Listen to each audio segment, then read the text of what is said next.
కృపయు కనికరమును సమాధానమును దేవుడు మీకును మీ కుటుంబాలకును విస్తరింపచేయునుగాక. ఆమేన్. దేవుని బిడ్డలారా, ఈ ఉదయకాల సమయంలో ఈ చదవబడిన భాగంలో నుంచి కొద్ది మాటలను మనం ధ్యానం చేసుకుందాం. గత కొన్ని దినాల నుంచి ఈ వాక్యమును మనం ధ్యానం చేస్తూ వస్తూ ఉన్నాం. దేవుని ప్రజలారా, ఇశ్రాయేలు ప్రజలు ఆమోసు కాలంలో వారు చేస్తున్న భయంకరమైన పాపాలను బట్టి దేవుని విషయంలో అశ్రద్ధగా ఉండటం, నిర్లక్ష్యం అనే పాపము చేస్తూ, అహంకారము అనే పాపము, అన్యాయము చేసే వ్యక్తులుగా ఉంటూ, దోచుకునే వ్యక్తులుగా ఉంటూ దేవునికి ఆయాసకరంగా జీవిస్తూ ఉన్నారు. కనుక దేవుడు వారి మీదకి పంపబోతున్న భయంకరమైన శిక్షల గురించి ఆమోసు ద్వారా దేవుడు ఇక్కడ తెలియజేస్తూ ఉన్నాడు. 2వ వచనంలో మనం చూసినట్లయితే, నేలను మొలిచిన పచ్చిక అంతయు ఆ మిడతలు తినివేసినప్పుడు ప్రభువైన యెహోవా నీవు దయచేసి క్షమించుము, యాకోబు కొద్ది జనము గల వాడు, అతడు ఎలాగూ నిలుచును అని నేను మనవి చేయగా. దేవుని ప్రజలారా, మరి పచ్చిక అంతయు దేవుడు దర్శనములో చూస్తా, ఆమోసు దర్శన రీతిగా చూస్తూ ఉన్నాడు. ఒక మిడతల దండును దేవుడు ఆ ప్రజల మీదకి, ఆ పంట మీదకి పంపించినప్పుడు ఆ మిడతల దండంతా కూడా పచ్చిక అంతయు తినివేసిన తర్వాత ఏమీ లేని పరిస్థితి అక్కడ కనబడతా ఉంది.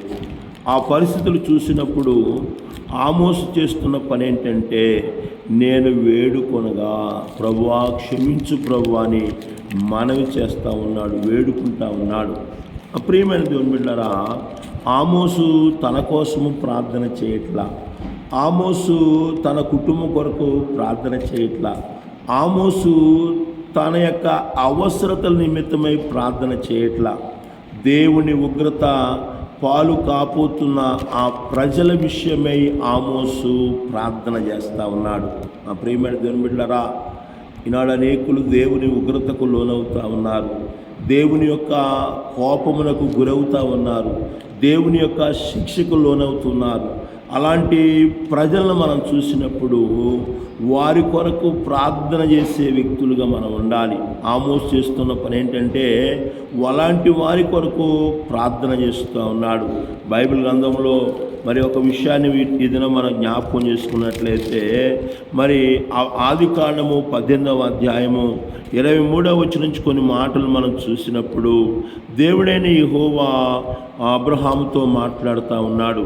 అబ్రహాము బైబిల్ గ్రంథం అంతట్లో నా స్నేహితుడైన అబ్రహాం అని దేవుడు అబ్రహామును పిలుస్తూ ఉన్నాడు.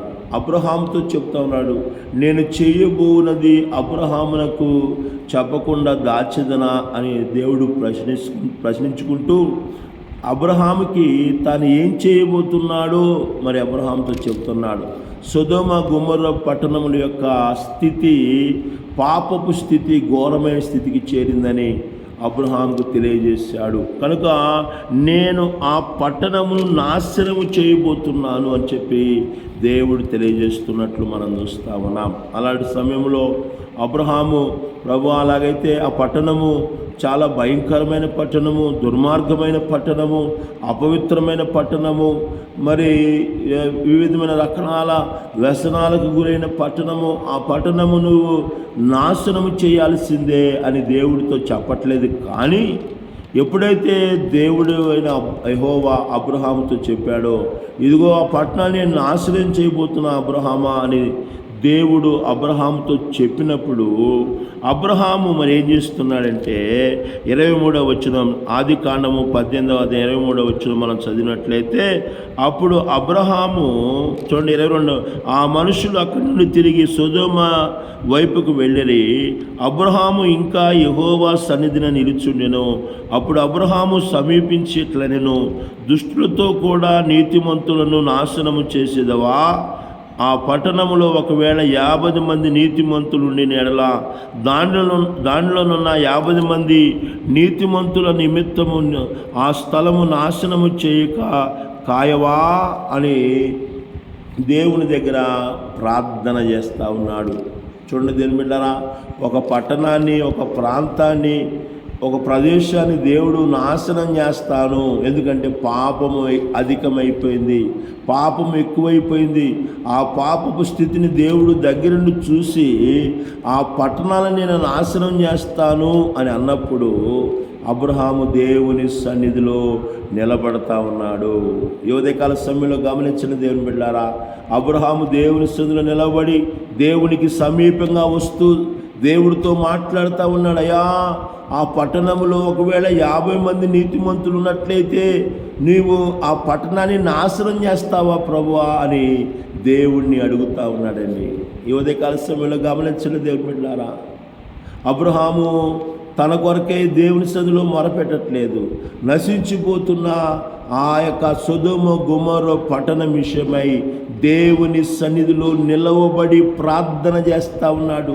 దేవునికి సమీపించి ప్రార్థన చేస్తూ ఉన్నాడు. ప్రభువా, ఆ పట్టణాన్ని కాపాడు ప్రభువా, 50 మంది నీతిమంతులు ఉంటే ఆ పట్టణాన్ని కాపాడుతావా అని చెప్పేసి అని దేవుణ్ణి అడుగుతూ ఉన్నాడు. దేవుడు అన్నాడు, అబ్రహాం ప్రార్థన విన్నాడు. అబ్రహామా, ఒకవేళ పట్టణంలో 50 మంది నీతిమంతులు ఉన్నట్లయితే నేను ఆ పట్టణాన్ని మరి కాపాడుతానయ్యా అని చెప్పేసి దేవుడు మాట్లాడుతూ ఉన్నాడు. మరలా అబ్రహాము దేవుని సన్నిధికి వస్తూ ఉన్నాడు. వచ్చి అంటున్నాడు, అయ్యా అబ్రహాము, ఇదిగో నేను ధూళిని బూడిదనైనా నేను ప్రభుతో మాట్లాడ తెగించి ఉన్నాను.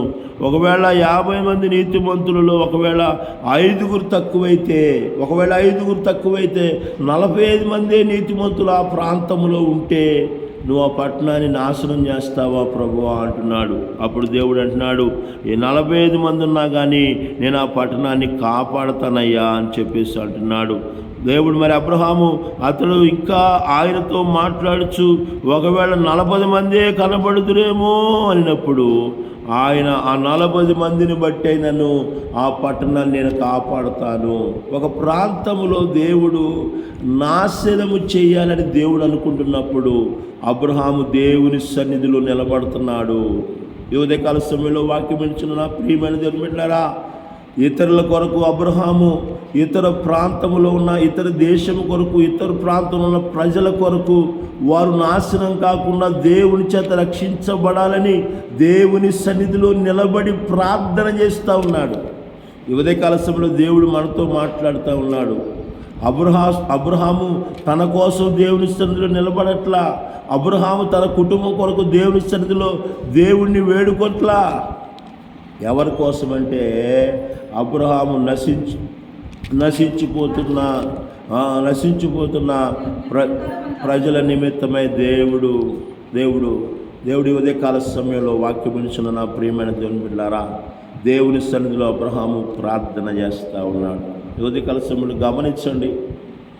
ఉదయకాల సమయంలో ప్రభు మనల్ని అడుగుతున్న ప్రశ్న ఏంటి? కనీసము నీ కొరకైనా, నీ కుటుంబం కొరకైనా, నీ యొక్క కుటుంబంలో ఉన్న పరిస్థితుల కొరకైనా నీవు దేవుని సన్నిధిలో నిలబడి ప్రార్థన చేసే వ్యక్తిగా నువ్వు ఉంటున్నావా? ఒకసారి పరిశీలన చేసుకోవాలి. దేవుని దగ్గర అడుగుతూ ఉన్నాడు అబ్రహాము, అయ్యా నా 30 మంది ఉంటే కాపాడుతావా ప్రభువా అని అడుగుతున్నాడు. అందుకు అతడు దేవుడు అంటున్నాడు, 30 మందిని నేను కాపాడుతానయ్యా అని చెప్పేసి దేవుడు అబ్రహాంతో మాట్లాడుతున్నాడు. ఒకవేళ 20 మందే కనబడతారేమోనయ్యా, 20 మంది ఉన్న ఆ పట్టణాన్ని నువ్వు కాపాడుతావా అని అన్నప్పుడు 20 మంది ఉన్నా కానీ నేను ఆ పట్టణాన్ని కాపాడుతానయ్యా అని చెప్పేసి దేవుడు అబ్రహాంతో మాట్లాడు. ఒకవేళ 10 మందే ఉంటే అక్కడ 10 మందే ఉంటే కాపాడుతావా ప్రభు అని అన్నప్పుడు దేవుడు అంటున్నాడు, 10 మంది ఉన్నా నేను ఆ పట్టణాన్ని కాపాడుతానయ్యా అని చెప్పేసి దేవుడు అబ్రహాముతో మాట్లాడుతున్నట్లు మనం చూస్తూ ఉన్నాం. దేవుని బిడ్డలారా, దేవుడు మరి ఈ యొక్క ఉదయకాల సమయంలో మనం గమనించాలి.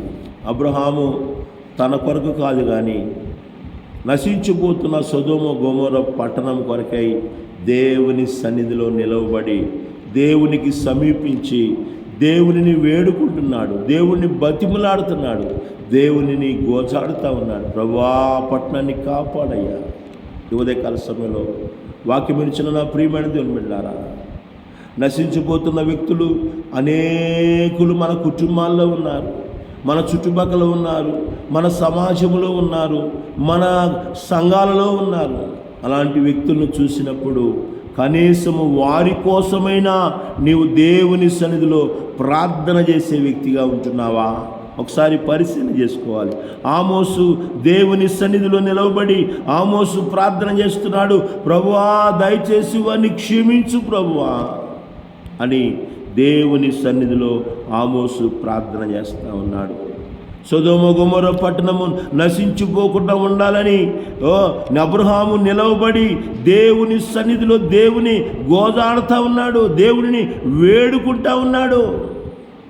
నా ప్రియమైన దేవుని బిడ్డలారా, ఈ ఉదయకాల సమయంలో మన కుటుంబాలలో, మన సమాజంలో, మన ఇరుగు పొరుగులు, మనకున్న సంఘములో అనేక మంది వ్యక్తులు నాశనమునకు, మరి దేవుని యొక్క శిక్షకు, ఉగ్రతకు పాలవుతున్న వ్యక్తులు ఎంతోమంది ఉన్నారు. అలాంటి వారి విషయమై దేవుని సన్నిధిలో ప్రార్థన చేసే వ్యక్తిగా నువ్వు ఉంటున్నావా? ఉన్నట్లయితే తప్పకుండా దేవుడిని ప్రార్థన వింటాడు. దేవుడు నీ జీవితంలో గొప్ప కార్యాలు చేస్తాడు. ఆమోసు ప్రార్థన దేవుడు విన్నాడండి.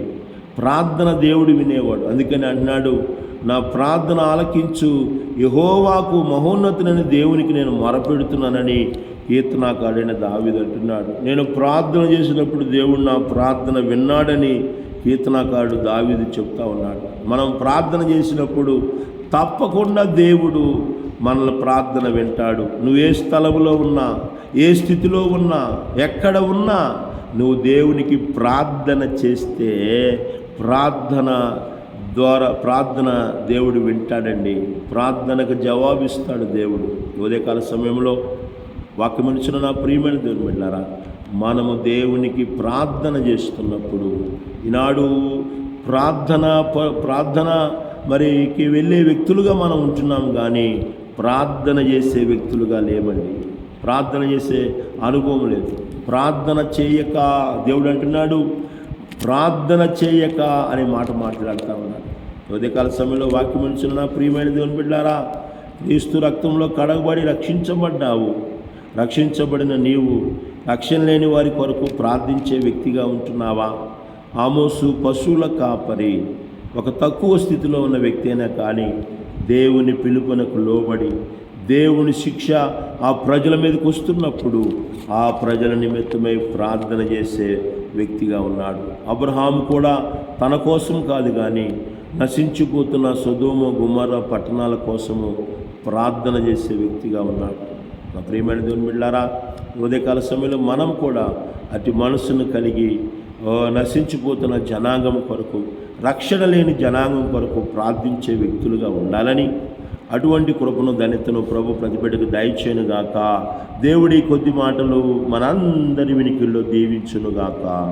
ఆమేన్, ఆమేన్.